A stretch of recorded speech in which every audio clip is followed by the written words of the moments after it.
विस्तारवाद का युग समाप्त हो चुका है। ये युग विकासवाद का है। ये चुनौती किसी और को नहीं बल्कि सीधे सीधे और खुलेआम चीन को है। उसी के दरवाजे पर जाकर पीएम मोदी की इस 56 इंची ललकार के मायने बहुत बड़े हैं। दुनिया ने विस्तारवाद के खिलाफ मन बना लिया है। तो कौन है ये दुनिया? कहां है ये दुनिया? किसने चीन के खिलाफ मन बना लिया है? परतों को टटोलेंगे तो समझ जाएंगे कि भारत की स्थिति अब बेहद मजबूत है, जैसी पहले कभी नहीं रही। और ये कमाल उसी शेर का है जो 70 की उम्र में भी इस दुर्गम चोटी पर जाकर देश का हौसला बुलंद कर रहा है।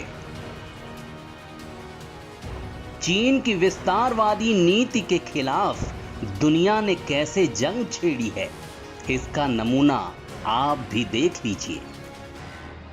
कोरोना के बाद से चीन का असली घिनौना चेहरा दुनिया के सामने आ चुका है। ये महामारी फैलाकर वो दुनिया में अलग थलग पड़ चुका है। रही बात भारत के खिलाफ उसकी बदनीयती की, तो अमेरिका ने भारत का खुला समर्थन किया है। फ्रांस ने भारत को सैन्य समर्थन देने और राफेल फाइटर जेट की जल्द डिलीवरी का वायदा किया है। चीन के दोस्त रूस ने भी उसे झटका दिया है।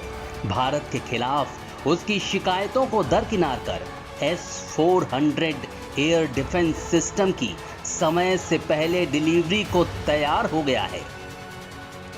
रूस से 12 सुखोई US-30 MKI और 21 MiG-29 की डील फाइनल करना रूस को अपने पाले या फिर युद्ध में तटस्थ रखना भी भारत की ही जीत है।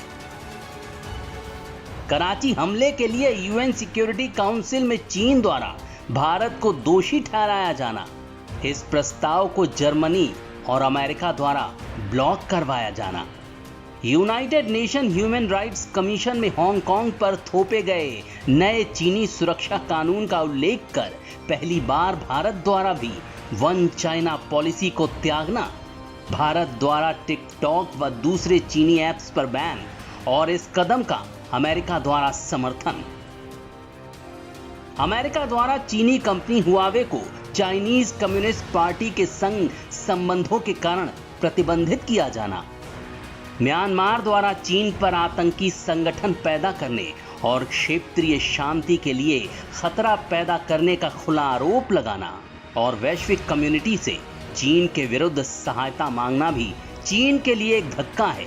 साउथ चाइना सी में युद्धाभ्यास कर रहे चीन को फिलीपींस द्वारा दो टूक लहजे में चेतावनी देना कि इसके चीन को गंभीर परिणाम भुगतने पड़ेंगे। ऑस्ट्रेलिया द्वारा चीन को ध्यान में रखकर अपने रक्षा बजट में अगले कुछ सालों में की जा रही 40% की बढ़ोतरी, ब्रिटेन द्वारा हांगकांग में 2.6 मिलियन नागरिकों को 5 साल तक ब्रिटेन में रेजिडेंस देना और उसके बाद उन लोगों को ब्रिटिश नागरिकता प्रदान करने की घोषणा भी चीन के दमनकारी चेहरे को ही उजागर करने वाला है। अमेरिका, रूस, Australia, Japan, Philippines, Myanmar, Vietnam, France, Britain, Germany, Israel आदि देश प्रत्यक्ष या फिर अप्रत्यक्ष रूप से भारत के साथ ही हैं। भारत को गीदड़ भभकी देने वाला चीन अब खुद अपने ही जाल में फंस चुका है। दुनिया उसके खिलाफ मोर्चा खोल चुकी है। हांगकांग और तिब्बत में चीन से आजादी की आवाजें लंबे वक्त से उठ रही हैं। पीएम मोदी ने अपनी कूटनीति से चीन को चारों तरफ से घेर लिया है और दरवाजे पर जाकर उसे खुद ललकार भी आए हैं। चीन पर आज पूरी दुनिया का दबाव है और उसका भारत के खिलाफ एक गलत कदम उसके भूगोल को ही बदल सकता है।